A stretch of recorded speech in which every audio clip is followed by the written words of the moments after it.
જય સ્વામિનારાયણ. એટલે જિંદગીમાં આમ કહેવાય છે ભાઈ, સુખી થવા માટે ફિલોસોફિકલ રીતે પણ અને સામાજિક દ્રષ્ટિએ પણ એક જ વાક્યમાં ઘણું બધું આવી જાય છે. હસો અને હસી કાઢો. બહુ મોટી ફિલોસોફી આવી ગઈ. હસો અને હસી કાઢો. હસવાની વૃત્તિ હોય એટલે માણસ હળવો થઈ જાય. અને પ્રસંગો જીવનમાં ઘણા એવા બધા બનવાના જ છે, અથવા તો કોઈ કંઈ બોલી જવાનું છે, ત્યારે હસી કાઢો. અને જેને હસી કાઢવાની વૃત્તિ હશે એને ઘરમાં તકલીફ નહીં હોય, નહીતર તો પત્ની સાથે જીવવું કેમ?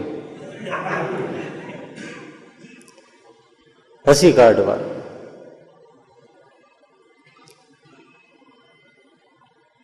આજે તો લાફિંગ ક્લબ શરૂ થયા છે બધે.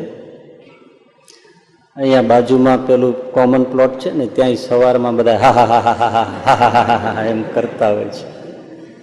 પણ ખરેખર એ બહુ સારું છે. આ કાંઈ ન હોય તો અમથું અમથું હાસ્ય આવે તો બહુ સારી વાત છે. નહીં તો જોક્સની કેસેટ લગાવીને પણ 15-20 મિનિટ તો આ સારામાં સારો વ્યાયામ છે, પ્રાણાયામ છે એક પ્રકારનો. ફેફસાઓ એટલા બધા કામ કરતા થઈ જાય છે કે નાભી સુધી શ્વાસ લેવાઈ જાય, કફ છૂટા પડી જાય, રુધિરાભિસરણ, બ્લડ સર્ક્યુલેશન સરસ થાય. હસવું જોઈએ.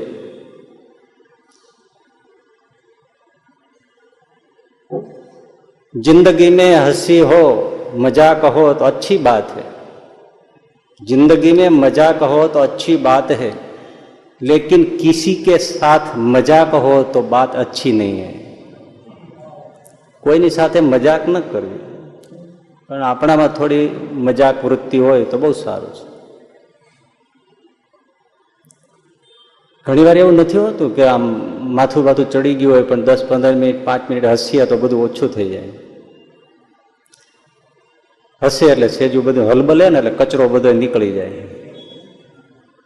રમૂજી વૃત્તિ હોવી સારી છે.